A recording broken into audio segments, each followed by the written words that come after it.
Mr. Peevy Show! It's story time, it's story time. Everybody gather round. Mr. Peevy and what's his way? And another story to tell us today. So blink your eyes and please stop your feet. What's your request? Someone's coming, who do we see? It's our friend Mr. Peevy. It's story time, it's story time. Everybody settle down. Mr. Peevy, and what do we say? Please tell us another story today. Joke for us today, Bobo the Clown? I sure do. I got a bunch of jokes, Mr. Peevy. Lionel Vine, I got a bunch of jokes. Okay, hold on. Just a teacher. Lisa, when was the Great Depression? When was Great Depression, okay? Lisa, last week when I got my report card. Oh, okay, Mr. Peevy. That was a funny joke, wasn't it, Mr. Peevy? Sure was, Bobo Okay. the Clown. All right.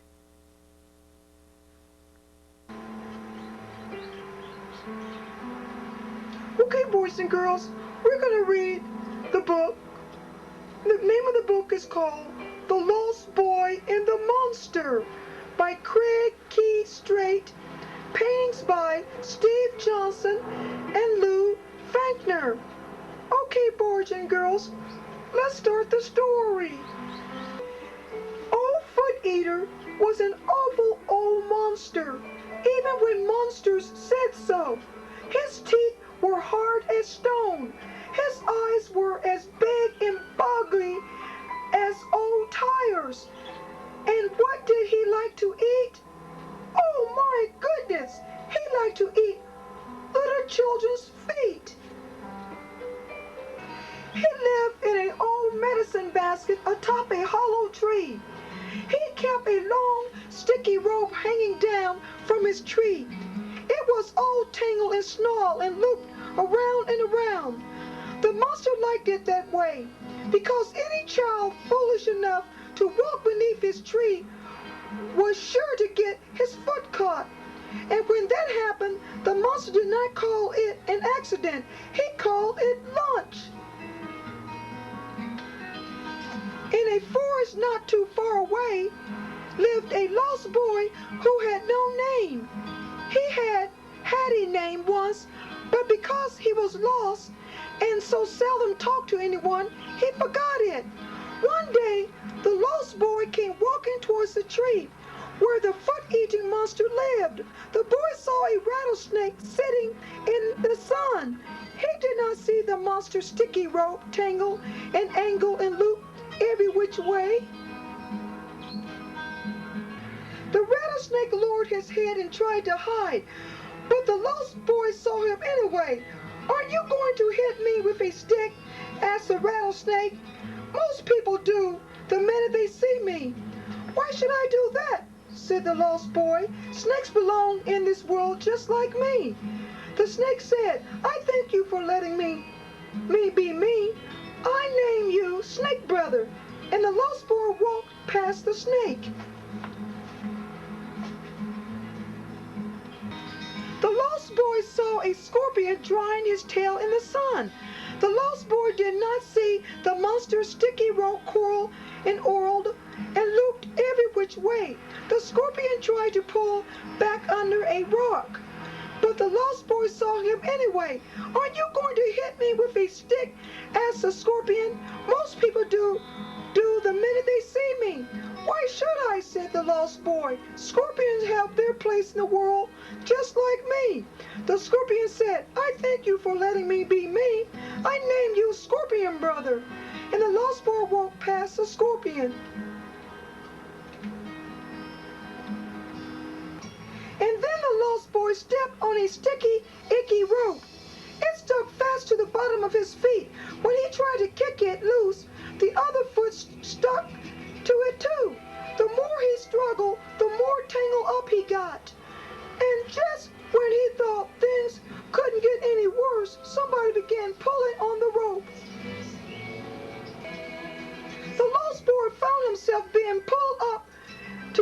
of the old tree. What have we here? Said the foot-eating monster with a huge hungry smile. I'm stuck in this rope. Can you please help me get free? I'll be happy to help you get out of the rope, said the monster. He moved carefully so that he did not touch the rope himself, and with a great monster strength, he pulled the boy free from the rope. The rope dropped back down towards the bottom of the tree, ready to catch someone else. Thank you for saving me, said the lost boy. I think I deserve a reward for saving you, said the monster. How about a nice lunch? I'll be glad to give you lunch, but I don't have any food with me, said the lost boy. Oh, yes, you do. You're standing on them, said the monster, and he grabbed the boy and put him in a huge cooking pot. I'm going to the river and get some water so you can soak your feet. That makes them nice and tender, said the monster with a greedy laugh. The monster climbed down the ladder nailed to the back of the tree. The lost boy jumped as high as he could, but he could not reach the rim of the cooking pot. He was trapped. When he heard a slithering sound and a hissing sound, he looked up. Along the rim of the pot, something moved. Don't worry, hissed a voice. I'm the rattlesnake will help you. The snake held tight to the rim of the pot with his tail, and then he let his head hang down onto the pot. Climb up on my body, said the rattlesnake, then you can get away. The lost boy was glad he shared the world with the rattlesnake. Using the snake as a rope, he managed to climb up out of the cooking pot. Now you can climb down the tree ladder, said the snake. The lost boy thanked the rattlesnake for his help and climbed down the ladder. When he reached the bottom, a rock moved and the scorpion crawled out from under it. The scorpion held a small medicine bag in his claw. Take this. It is the poison for my sting. If danger threatens, drop it behind you. The scorpion smiled at him. It is a gift from a scorpion wisdom. The lost boy took the medicine bag and was glad he had made friends with the scorpion. He turned and began to run as fast as his leg could carry. But just then the monster came running back from the river. The monster saw the lost boy and began to run after him. The earth shook as his mighty feet hit the ground. When the monster was about to catch him, the lost boy threw the medicine bag with the sting and it over his shoulder. Okay, boys and girls, that's all I'm going to read for you today. If you want to find out what happened, you need to go to your public library and get the book called The Lost Boy and the Monster by Craig Key Strait, paintings by Steve Johnson and Lou Fancher. Okay, boys and girls, let's see what's coming up next on the Mr. Peevy Show.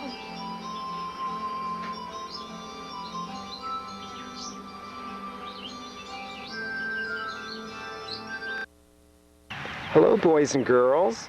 This is Mr. Shanks, and I'm here at my house filming the little chickens that Mrs. Dabkowski's class hatched out a couple of weeks ago. And I'm going to lift the cage and see what the little chicks will do when they see they can go outside the cage. And I'm also very interested to see the reaction of Rudy the rooster, whose tail feathers you can see right there. You can't see his face because he's keeping an eye on the little chicks, so I think he's going to be real excited when he sees them. So let's see what happens. I'm going to go over now and raise the cage so the little chicks can have their freedom. I'll be right back.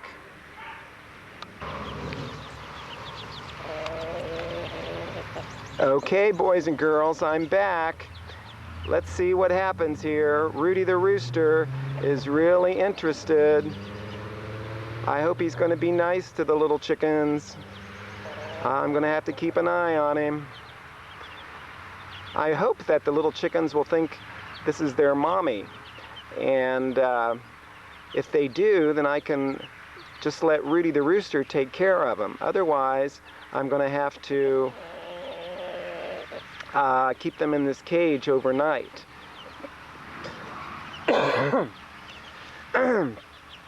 Okay, let's take a close look at some of the little chicks.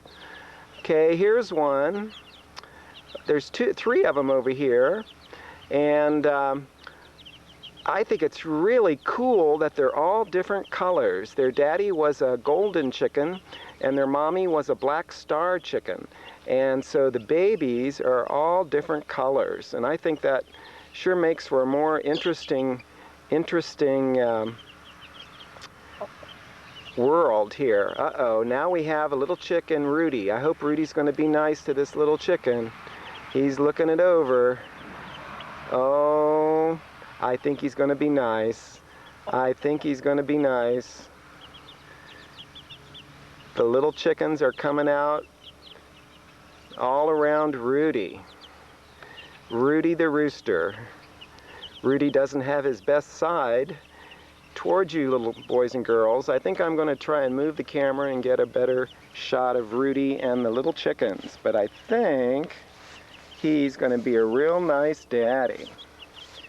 There we go. Look. Uh-oh. One of the little chicks did something Rudy didn't like. Look at all the little chickens exploring for the first time outside.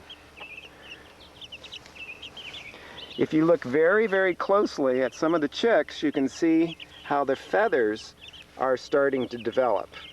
When a little chick is born, it only has down feathers, which are very, very small feathers. But look at those big brown feathers there on that bird. Here's one that's getting black feathers. And this is the lightest one of all. He's getting feathers too. I think this one's going to be white. But isn't it nice? And just like people, I think it's so much more interesting when we have people of all different colors living together. It's much, wouldn't it be boring if everybody looked the same? So I want to thank Mrs. Dabkowski's class very much for these little chickens. I'm going to keep them till my cousin comes in from Illinois, and she's going to take them back. She has 150 acres, and she lives way out in the country, so the little chicks will be able to explore all they want to out there. But look at Rudy the rooster. He's inside the cage now. I think he's going to sample their food and have a little water, but that's just fine. I'm just real happy he's being nice to all the little chickens.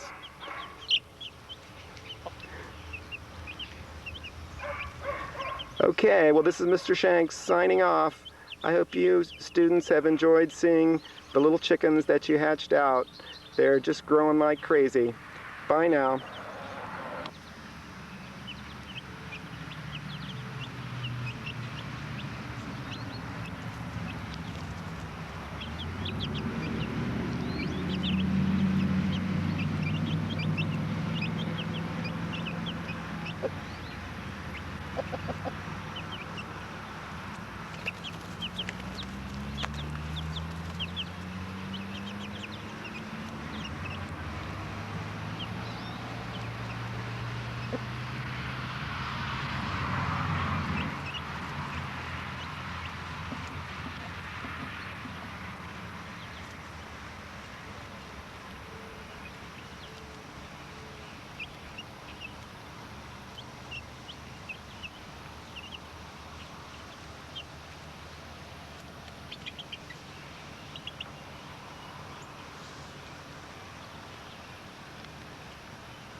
Next on the Mr. Peevy Show.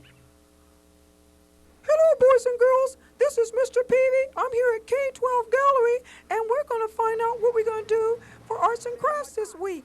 Come on inside at K-12 Gallery so we can find out what we're going to do. Okay, boys and girls, so let's go and find out. Hello, boys and girls. This is Mr. Peevy. I'm here at K-12 Gallery with a very special friend, and he's an artist. And can you introduce yourself? Mr. Peevy, my name is Scott Gibbs, and I'm painting with the children today. Fantastic. What are we doing today? Today we're going to be going outside to look at the church across the street and some stained glass windows that students have done earlier in the year, and we're going to do paintings that look like stained glass windows. Fantastic. Now, what is the next material piece we're going to use today? Well, we have some very thick material called, what is that, foam core.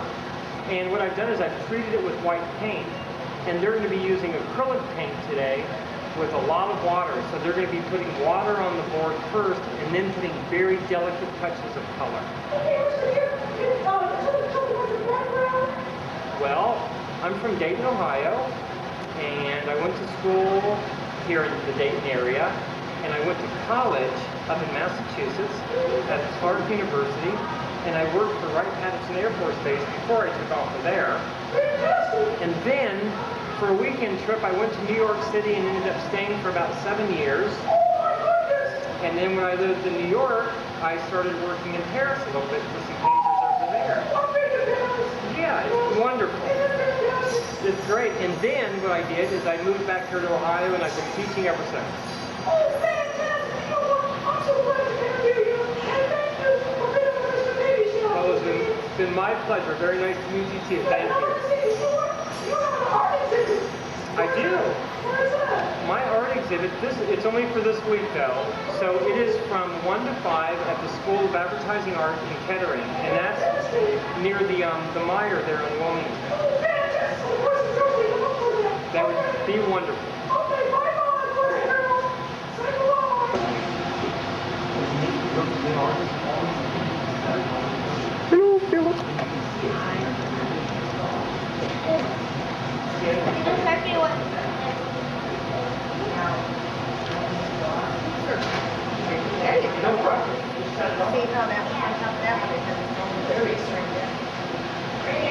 Philip. Build the whole board. Brown? Guess what? I know how you make brown. Anybody know how you make brown? Red, yeah. Red and green make a lovely, lovely brown with a touch of yellow. Yeah, trust me. Now, red and blue makes purple. Now, but remember again with that gray color, we had to mix that orange into it. That's when we brought that orange in, remember? Yeah, we make the whole, we always put the whole boat in it. Leave that alone then, and go ahead and do another area. Very cool. Now when you put the paint into it, remember, you don't want to like brush, you just kind of like want to move it around in the water. The paintbrush today is not being used as a paintbrush, it's being used as like a delivery truck for the color.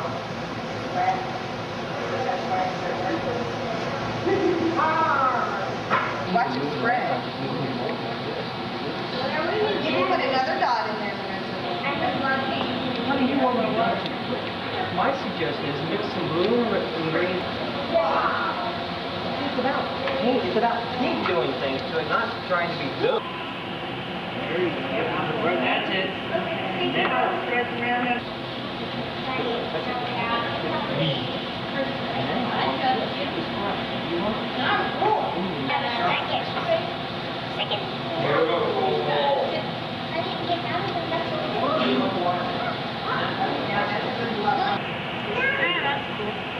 Oh, that's it? That's cool. Totally cool. Well, you'll be, yeah, I think you could do it.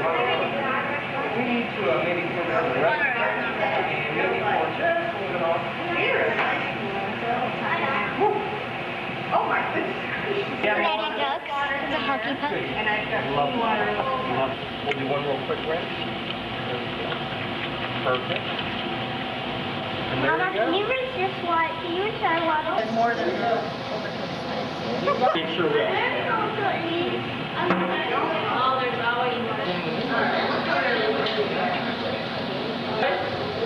I do. That, how did you get so much water productively? Oh, come on. Yeah, you don't want to bathe it. You only want to use small areas of food. Remember when we talked about the lines in small areas? You're going to keep all the paint you use and keep washing off. So, Hey, boys and girls, that's all at K12 Gallery. Okay, we're going to see you next week. Okay, and that's all. Bye. Mr. Peevy was his way, and we'll have stories to tell today. So blink your eyes and clean the sand. Stop your feet with your request. Someone's coming to do and see. It's our friend Mr. Peevy. It's story time, it's story time. Everybody settle down. Mr. Peevy, and what do we say? Please tell us another story today.